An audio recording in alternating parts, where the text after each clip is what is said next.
रूप हरि महामोह तम पुंज जस वचन रवि कर्णिक। आप प्रगटे इस जगत में जीव काज सुधारने, शब्द नाव बनाई सुंदर दुखित जीव उबारने। नम्रता और दीनता से भेंट सतगुरु लीजिए। मैं हूँ शरणागत तुम्हारी, दास अपना कीजिए। मैं हूँ शरणागत तुम्हारी, चरणों में रख लीजिए। बोलो जयकारा बोल मेरे श्री गुरु महाराज की, बोलो साचे दरबार की जय। परम सौभाग्यशाली गुरुमुखों, बोलो जयकारा बोल मेरे श्री गुरु महाराज की जय। आज गुरुमुखों के हृदय में सतगुरु के प्यार की जो अनूठी ज्योत जल रही है, वो ऐसी ज्योत है जिसके प्रकाश से जीव का जीवन सुख रूप बन जाता है। क्योंकि सतगुरु का प्यार जो है वो ही जीवन को सुख देने वाला है। दुनिया का प्यार अच्छा लगता है, संसार की रचना प्यार के बिना नहीं है, लेकिन वो प्यार दुखदाई है। संसार में हम जिससे प्यार करते हैं, यदि तो वो हमारे प्यार का उचित उत्तर देता है तो हमें खुशी होती है। यदि उधर से थोड़ा भी कम जवाब मिले तो हम कितने दुखी हो जाते हैं।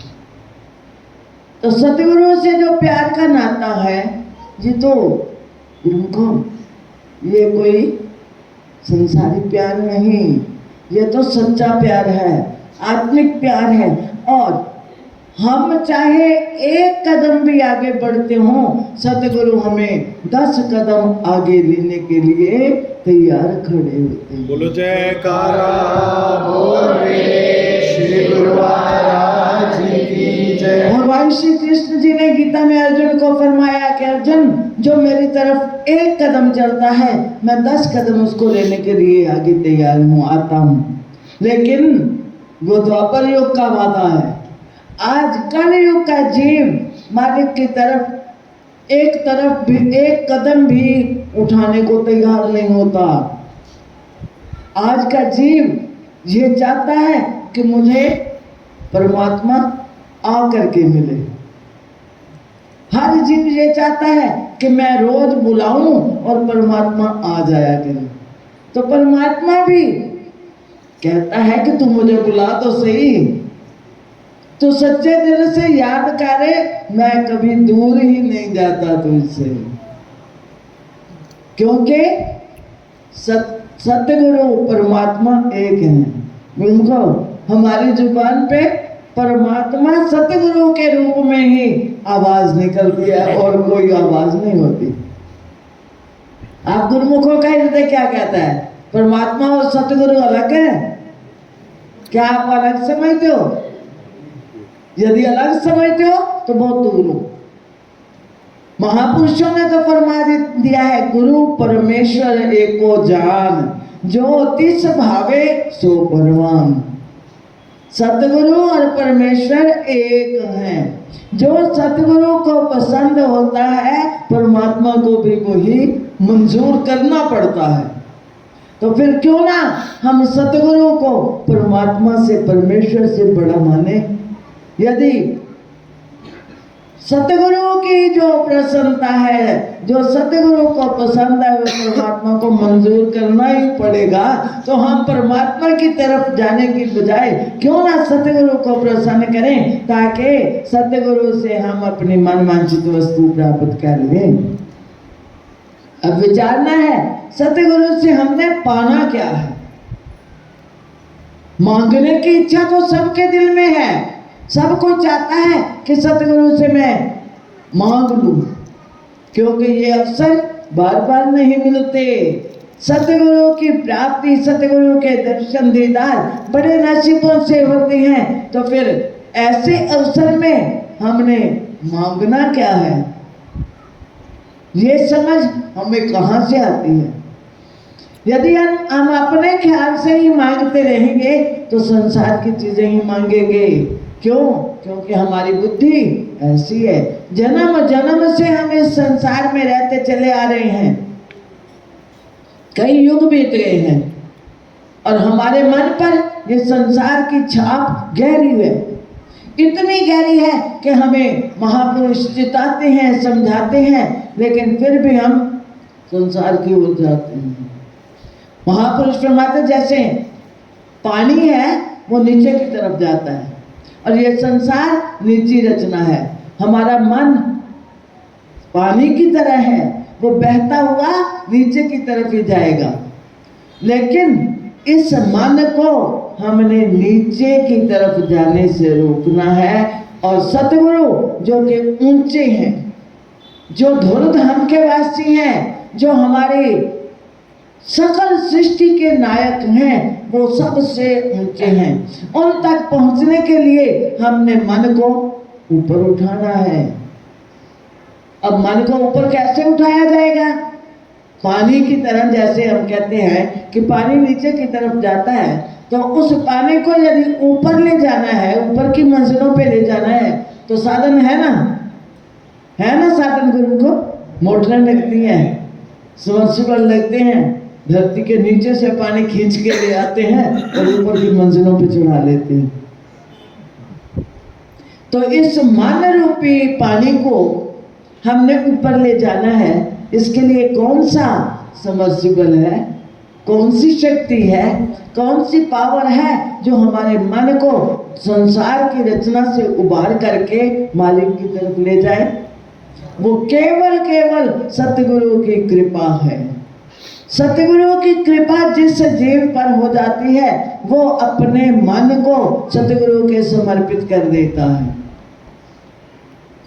जिस तरह पानी को एक पाइप में, नीचे सबमर्सिबल में पाइप ही तो डालते हैं, पाइप डाल करके मोटर से कनेक्ट किया जाता है, तो वो पानी पाइप के द्वारा ही ऊपर पहुंचता है, खुले में ऊपर नहीं जाएगा। सबमर्सिबल में लगा लो, यदि पाइप की फिटिंग ऊपर तक नहीं गई तो पानी ऊपर नहीं जाएगा, नीचे ही रह जाएगा। इसी प्रकार हमारे मन का जो पानी है, मन रूपी पानी है, ये ऊपर कब जाएगा? इसको सबमर्सिबल कौन सा है? सतगुरु की शरण सबमर्सिबल है। इसमें इलेक्ट्रिक कनेक्शन कौन सा है? वायर कौन सी है? नाम की। और पाइप कौन सा है? सतगुरु के प्यार का पाइप है। जब सतगुरु के प्यार के अंदर हमारा मन सीमित हो जाता है, बंध जाता है, तो फिर सतगुरु के शब्द की ताकत से ये ऊपर पहुंच जाता है। फिर ये सतगुरु के चरणों तक पहुंचने का अधिकारी बन जाता है। वैसे कोई भी शक्ति हमारे मन को प्रभु तक नहीं ले जा सकती, क्योंकि महापुरुष फरमाते कि जन्म जन्म की माल लागी इस मन को, काला होया स्या। इस मन को तो जन्म जन्मांतरों से विकारों की आदत पड़ी हुई है, इस संसार की आदत पड़ी हुई है। संसार इसके रोम रोम में समाया हुआ है। ये संसार की रचना में इतना ग्रस्त है, इतना ग्रस्त है कि ये अपनी वास्तविकता को भूल गया है, काला स्या हो गया। जिस तरह कपड़ा है सफेद, उस सफेद कपड़े को हम धोए नहीं तो फिर मैला होते होते कैसा हो जाता है? रंग बदल जाता है ना, काला हो जाता है। कहते हैं मुझे तो काला स्या हो गया है। फिर उसको धोने के लिए क्या करते हैं? साबुन से भी नहीं साफ होता तो क्या करते हैं? ब्लीचिंग भी लगाते हैं, उबालते भी हैं, सोटे भी मारते हैं। साफ करना है ना। तो सतगुरु हमारे मन को साफ करना चाहते हैं। वो हमारे मन को सोटे नहीं मारते, वो तो सिर्फ प्यार के थपेड़े लगाते हैं। जिस तरह पहले महात्मा जी ने सुनाया कि सतगुरु तो बाहर बाहर चोट है, भीतर हाथ सहारे बाहर बाहर छोड़ते हैं। वो तो अंदर से हमें अपने प्यार का सहारा देते हैं और बाहर से शिक्षा देते हैं, समझाते हैं कि ए जीव, ए गुरमख, तो इस संसार के अंदर रहते हुए अपनी वास्तविकता को भूला पड़ा है। अपनी वास्तविकता को जान, पहचान तू कौन है, देख तू, सोच तू, रूप है कौन सा, कौन से आन के ने उठाने हो, तो देख क्या है तेरा रूप, तेरी वास्तविकता क्या है और तू प्यार किससे कर रहा है। वास्तविकता है कि ईश्वर अंश जीव अविनाशी, वास्तविक में ये ईश्वर की अंश है, अविनाशी है, चेतन, अमल, सहज, सुख राशि। चैतन्य है कर्म करने के लिए, चैतन्य है और सहज सुखों की राशि है। दुखी है, अशांत है, क्यों? सो माया वश भयो गोसाई, फंद्यो क्रीट मरकट की न्याय, कि ये माया के अधीन हम हो गए हैं। ये संसार की मोहिनी रचना जो है, इसने हमें अपने अधीन कर लिया है। हम इसके अधीन होकर के बंदर और तोते की तरह बंधन में आ गए। बंदर है, एक शाखा से उतरता है, दूसरी शाखा पे छलांगे लगाता है, पेड़ों पे, सारे जंगलों में दौड़ता है, उछलता कूदता है, कोई उसको रोक नहीं सकता, पकड़ नहीं सकता। लेकिन वो मदारी के हाथ आ जाता है, गली गली तमाशा दिखाता फिरता है। कैसे आता है मदारी के हाथ?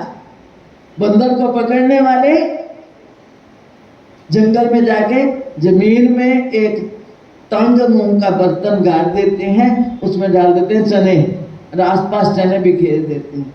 बंदर का चने से प्यार है, भुने हुए चने मिल जाए तो सब कुछ छोड़ देगा। तो बंदर चनों को तो देखता है कि चने हैं, बाहर से खा लेता है, फिर बीच में झांक के देखता है बर्तन में भी चने हैं। उसको चने तो दिखाई देते हैं, लेकिन बर्तन का मुंह दिखाई नहीं देता कि ये मुंह छोटा सा है।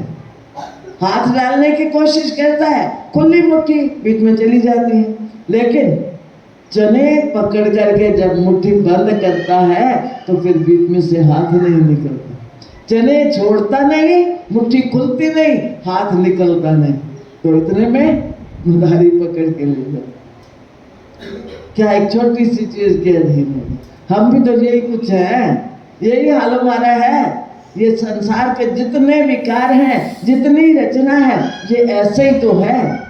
ये हमें काल शिकारी ने अपने अधीन करने के लिए ये रचना रचा दी है। हमारे मन को उलझाने के लिए ये रचना रचाई गई है कि ये यदि इस रचना के अधीन हो जाएगा तो प्रभु से दूर हो जाएगा।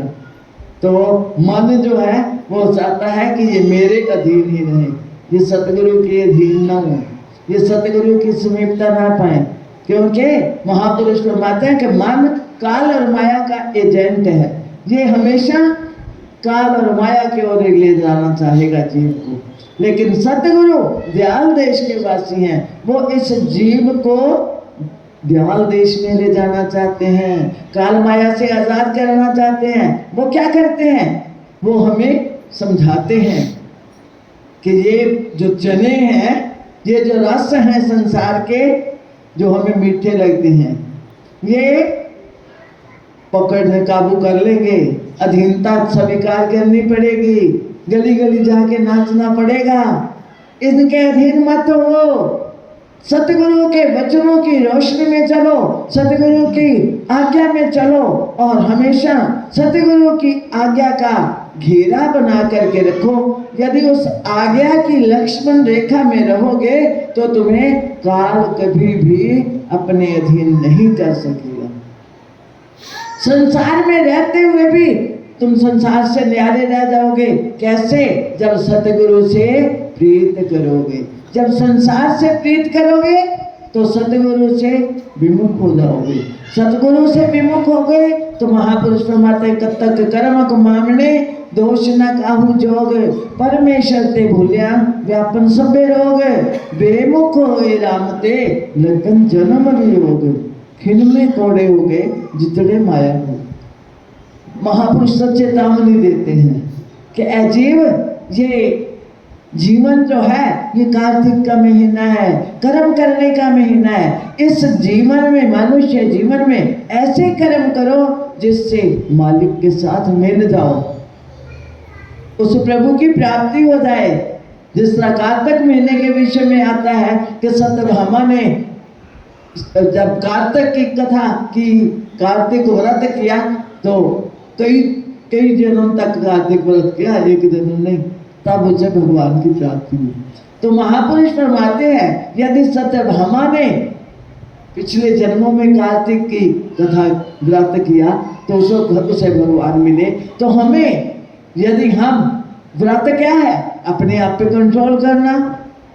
ये सिर्फ नहाना व्रत नहीं है, अपने आप पे संयम करना। उसने संयम किया ना, युवावस्था में पति चला गया, अपने आप को संयम में रखा, भगवान की तरफ मन को लगा लिया, संसार की ओर से मन को मोड़ दिया कि ये तो सारे रिश्ते ऐसे ही हैं, पिता भी चला गया, आदमी भी चला गया, अब क्या लेना है? तो प्रभु की तरफ अपने मन को मोड़ दिया। तो प्रभु की तरफ मन मोड़ा तो उसका काम बन गया। संसार की ओर से मोड़ा, मालिक की तरफ मोड़ा, उसका काम बन गया। हमें भी तो यही उपदेश होता है ना कि प्रेमी जो है ये अपने मन को संसार की ओर से मोड़े। गुरुमुख जो है, सतगुरु के सेवक जो हैं, वो अपने मन को संसार में ना फंसाएं, संसार की वास्तविकता को समझे कि ये नाशवान है, ये मीठे फल जहर भरे हैं। महापुरुष फरमाते हैं ये मीठे फल जहर भरे हैं, सुख थोड़ा और विपत घनेरी। कि संसार के जितनी रचना है मीठी है, दिखाई देती है, लेकिन जहरीली है।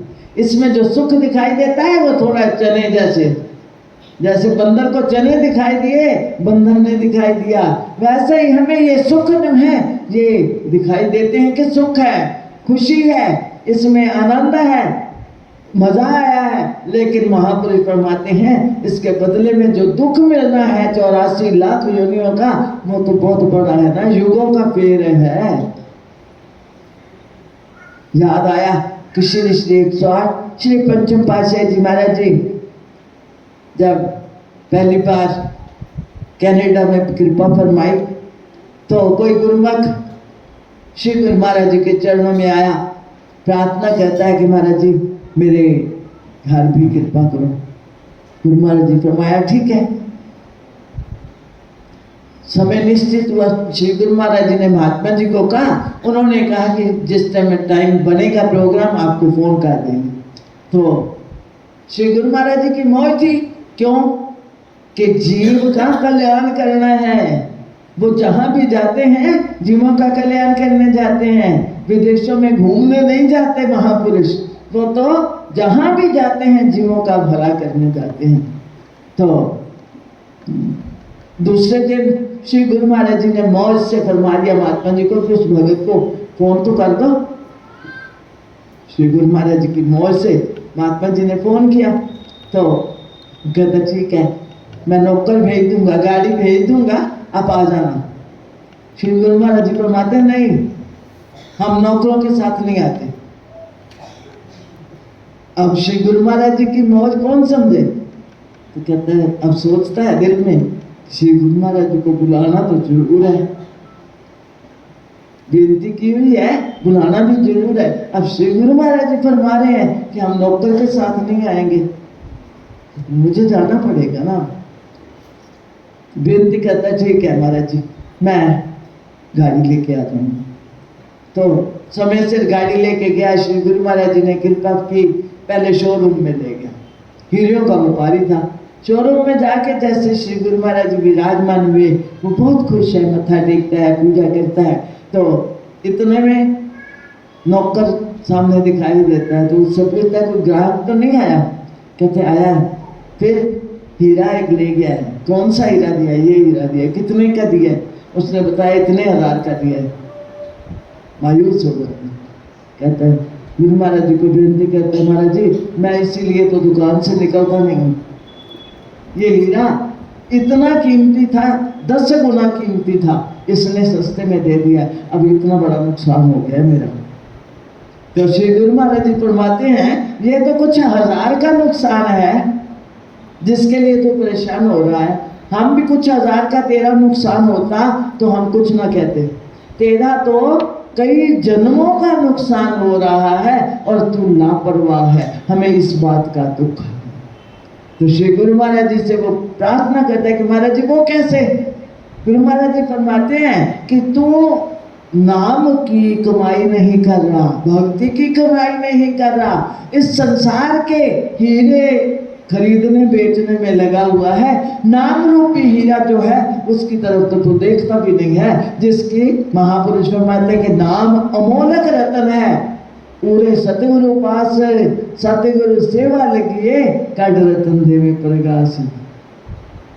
कि नाम रूपी रतन जो है बहुत अनमोल है कहाँ?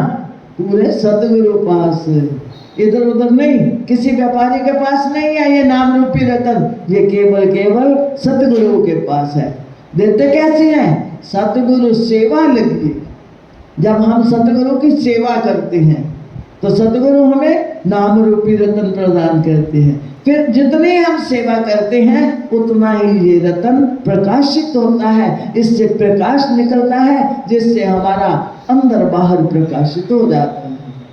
तो गुरु को सतगुरु हम जीवों को किस प्रकार चिताते हैं, कितनी मेहनत करते हैं, हर वचन से हर बात से वो कहते हैं जैसे कहते हैं ना हर पात पात की बात में, भाई कोई पत्ते पत्ते में पत्ता निकल आता है, बात की बात में बात निकल आती है। संतों की बात में बात निकलती है, उनकी हर बात में बात निकलती है और उनके हर वचन में रहस्य भरे होते हैं। सतगुरु जो भी करवाते हैं इस जीव से उसमें जीव का भला ही भला छिपा होता है।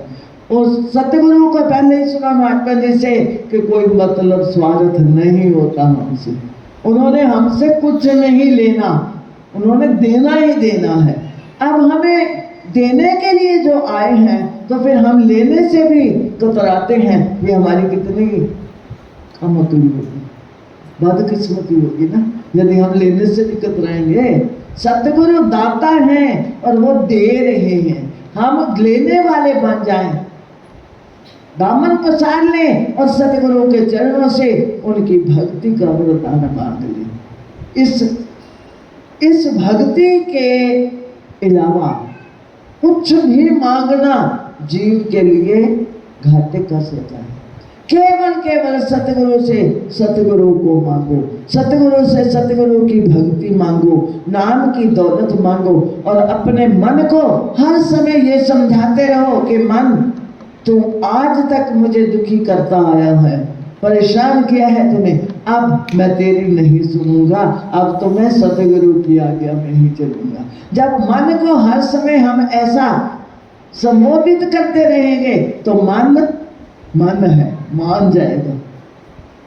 ये मन जो मनाने वाले हैं उन्होंने मनाया है, तभी तो उन्होंने कहा है सुन मन मित्र प्यारिया मिल वेला है, जब लग जोबन सास है, जब लग ए तन दे, बिन गुण का मना आवई है ढेरी तन की। गुण क्या है? मालिक की भक्ति। जब तक भक्ति नहीं करते तो ये जीवन का कोई अर्थ नहीं निकलता। महापुरुष हमें यही समझाते हैं, सतपुरुष यही समझाते हैं और यही चाहते हैं कि जो जीव हैं सेवक हैं वो भक्ति में लग जाए, भक्ति से अपने जीवन को सुधार ले, भक्ति के धन को इकट्ठा कर ले ताकि परलोक में इन्हें मुश्किल ना उठानी पड़े। क्योंकि कहते साथ न चाले बिन भजन भिख्या सगली छार, हर हर नाम कमावना नानक ए धन सा।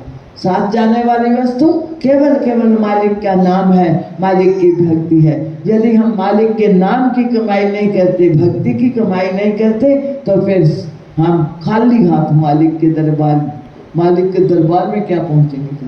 खाली हाथ होंगे तो मालिक के दरबार में भी नहीं जा पाएंगे, फिर तो 84 लाख योनियों में ही भटकना पड़ेगा।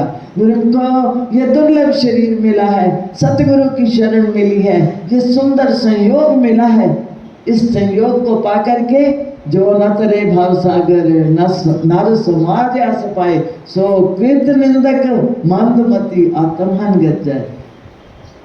ये चेतावनी भरे शब्द हमें नित्य प्रति सुनने को मिलते हैं। ये संयोग बना है, सतगुरु की शरण मिली है, सत्संग की प्राप्ति हुई है, सतगुरु के द्वारा नाम की दौलत मिली हुई है। अब इस संयोग को पा करके यदि हम भाव सागर से पार उतरने का यत्न नहीं करते, नाम की कमाई नहीं करते, अपना परलोक का तोषा नहीं बनाते, तो फिर हमें बहुत ज़्यादा पछताना पड़ेगा। फिर क्या निंदक हमारी निंदा होगी, मंदमती बुद्धिहीन कहे जाएंगे और आत्मघाती अपनी आत्मा का घात करने वाले बनेंगे।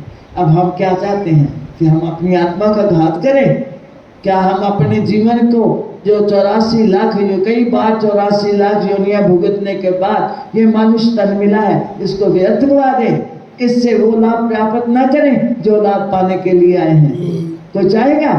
कोई नहीं चाहता कि मैं घाटे का सौदा करूं। इसलिए आज इस कार्तिक के महीने में श्री गुरु महाराज जी के चरणों में बैठ करके गुरुमुखों ने ये प्रण करना है कि हमने सतगुरु की आज्ञा में चल करके, सतगुरु के वचनानुसार अपना जीवन बना करके, सतगुरु के चरणों से प्रेम का नाता जोड़ करके उनसे भक्ति की दौलत को पाना है और उस भक्ति की दौलत को पा करके अपने जीवन का कल्याण करना है, लोक परलोक संवारना है और सतगुरु की प्रसन्नता प्राप्त करनी है। बोलो जयकारा बोल मेरे श्री गुरु महाराज की